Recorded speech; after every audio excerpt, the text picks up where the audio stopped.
ওং ত্র্যম্বকম যজামহে সুগন্ধিম পুষ্টিবর্ধনম উর্বরুকমেব বন্ধনায় মৃত্যুর্মুক্ষীয়মামৃতাৎ। হর হর মহাদেব।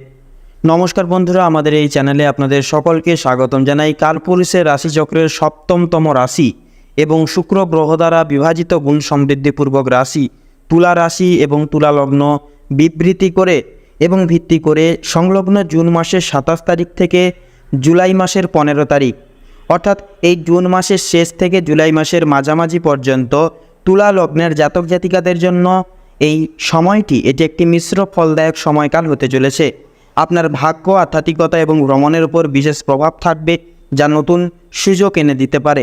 তবে আর্থিক এবং পারিবারিক ক্ষেত্রে কিছুটা চ্যালেঞ্জ বা অপ্রত্যাশিতভাবে পরিস্থিতি দেখা যাবে বা দেখা যেতে পারে, যার মাধ্যমে কিন্তু কিছু কিছু ক্ষেত্রে আপনাদেরকে কিন্তু বাধা বিপত্তির সম্মুখীনও কিন্তু হয়ে চলতে হতে পারে।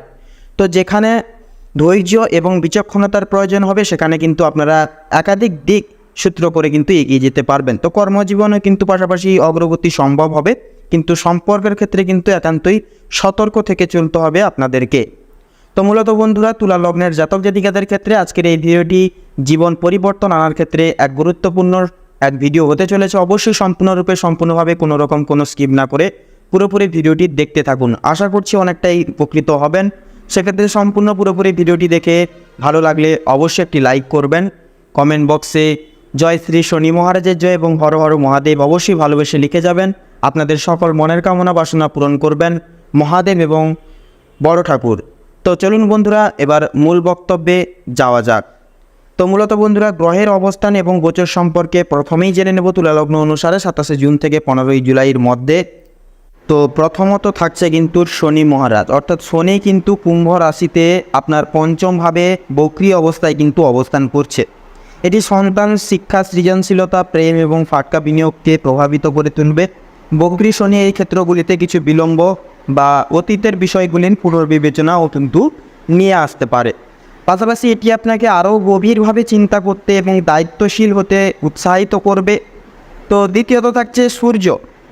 15 জুন সূর্য আপনার নবমভাবে মিথুন রাশিতে প্রবেশ করেছে এবং এই সময়টা পুরোটা দিনেই কিন্তু সেই একইভাবে নবমভাবে মিথুন রাশিতেই অবস্থান করবে। পাশাপাশি 16 জুলাই পর্যন্ত কিন্তু এটা থাকবে। তো নবমভাবে যে সূর্যের অবস্থা, এটি কিন্তু সরাসরি আপনাদের ভাগ্য, উচ্চশিক্ষা, আধ্যাত্মিকতা এবং দীর্ঘ দূরত্বের ভ্রমণকে কিন্তু বিশেষভাবে প্রভাবিত করবে। এটি আপনার আত্মবিশ্বাস এবং জ্ঞান অর্জনের ইচ্ছাকে অনেকটাই বৃদ্ধি করিয়ে তুলবে।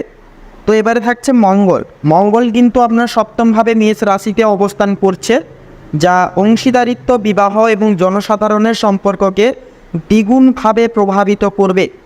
এই অবস্থান সম্পর্কের ক্ষেত্রে কিছুটা উত্তেজনা বা দৃঢ়তা আনতে পারে, তবে এটি আপনাকে আপনার সম্পর্কের ক্ষেত্রে লক্ষ্য অর্জনেও কিন্তু অনেকখানি সহায়তা করবে সেনাপতি গ্রহ মঙ্গল।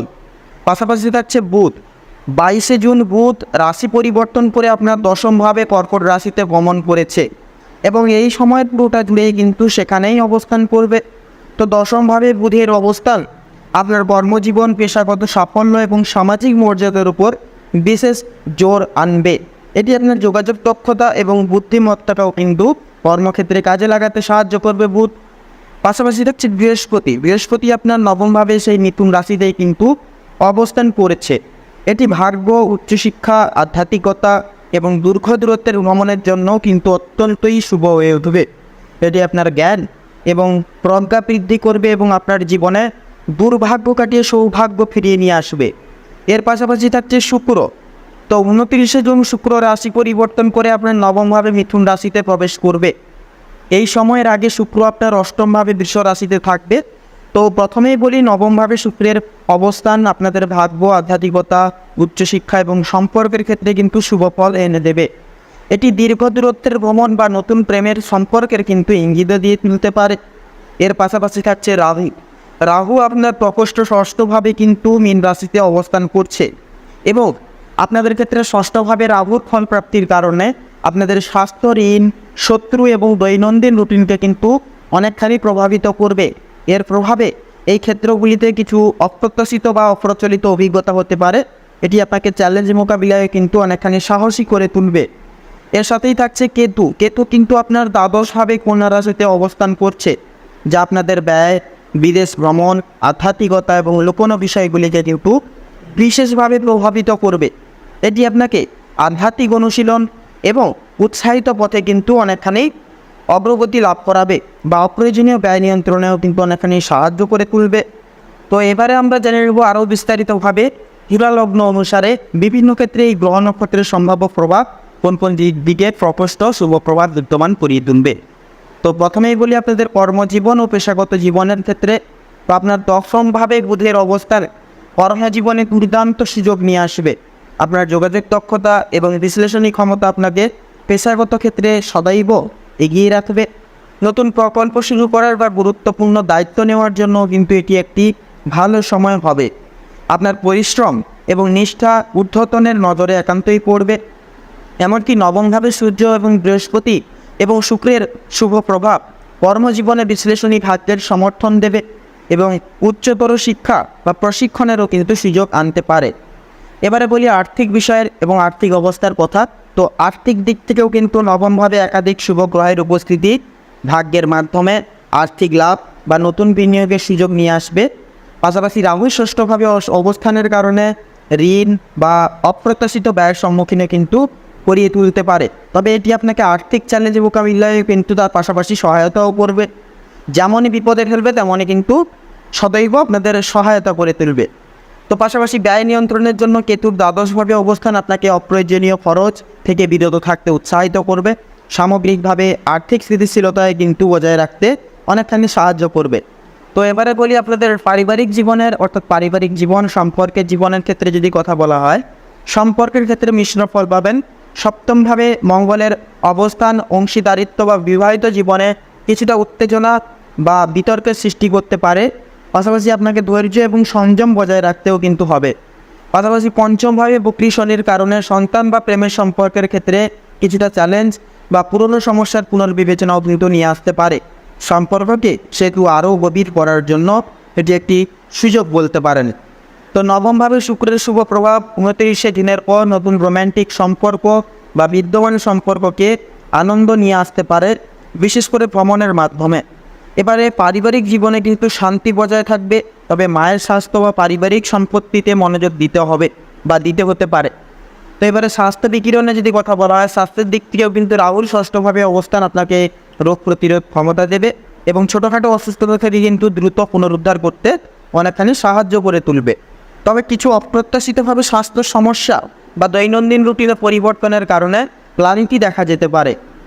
পাশাপাশি অষ্টমভাবে শুক্রের প্রভাব 29শে দিনের পূর্বে এবং মঙ্গলের সপ্তমভাবে অবস্থান মাঝে মাঝে কিন্তু মানসিক চাপ বা অস্থিরতা তৈরি করতে পারে। সেতু নিয়মিত ব্যায়াম, সুষম খাদ্য এবং পর্যাপ্ত বিশ্রাম মানসিক ও শারীরিক সুস্থতা বজায় রাখতে অনেকখানি সাহায্য করে তুলবে। তো এবারে শিক্ষার্থীদের ক্ষেত্রে যদি বলি, তো শিক্ষার্থীদের ক্ষেত্রে কিন্তু সময়টা অনেকটাই এগিয়ে থাকার মতো, নিজেকে এগিয়ে রাখার মতো নিজেকে একটি সময় হবে। অর্থাৎ আপনারা যেমনটাই আপনারা পরিশ্রম করবেন তেমনটাই কিন্তু ফল পাবেন। অবশ্যই বলবো পড়াশোনার প্রতি একান্তই শুভ চিন্তক এনে চলুন, সদৈব মনোনিবেশ রেখে চলবার চেষ্টা করুন। এমনকি গুরুজন শিক্ষক শিক্ষিকাদের বিশেষ কিছু পরামর্শ উদ্ভাবনী সহকারেও কিন্তু চলার চেষ্টা করুন। প্রকষ্ট এই সময়কালের নেতৃত্বে আপনাদের অর্থাৎ তুলা লগ্নের শিক্ষার্থীদের ক্ষেত্রে মঙ্গলময় হবে। তো এবারে প্রত্যেকটা বিষয় জুড়ে যদি বিশেষ কিছু পরামর্শ আপনাদের ক্ষেত্রে দেওয়া হয়, তো প্রথমত বলবো কর্মজীবনের সুযোগ সুবিধাগুলির সদ্ব্যবহার করুন এবং আপনার যোগাযোগ দক্ষতা কাজে লাগান। দ্বিতীয়ত আর্থিক লাভের সম্ভাবনা থাকলেও ব্যয় নিয়ন্ত্রণে রাখুন এবং অপ্রত্যাশিতভাবে ঝুঁকি এড়িয়ে চলুন। তো সম্পর্কের ক্ষেত্রে ধৈর্যের সাথে কাজ করুন এবং ভুল বোঝাবুঝি এড়াতে স্পষ্ট যোগাযোগ বজায় রাখুন।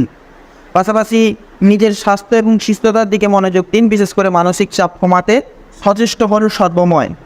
আধ্যাত্মিক অনুশীলন বা ভ্রমণের মাধ্যমেও কিন্তু মানসিক শান্তি পেতে পারেন। একান্তে আপনার সেই সকল দিকেও কিন্তু পদক্ষেপ নিয়ে চলতে পারেন। অতএব জুন মাসের শেষার্ধ এবং জুলাই মাসের প্রথম দিক বিবেচিত অনুসারে তুলা লগ্নের জাতক জাতিকাদের জন্য নতুন সুযোগ এবং চ্যালেঞ্জের সংমিশ্রণ নিয়ে আসবে। আপনি কি এই সময় কোনো বিশেষ দিকে মনোযোগ দিতে চান? তাহলে সেক্ষেত্রে বলবো একান্তই কিন্তু এটি শুভ সময় হবে।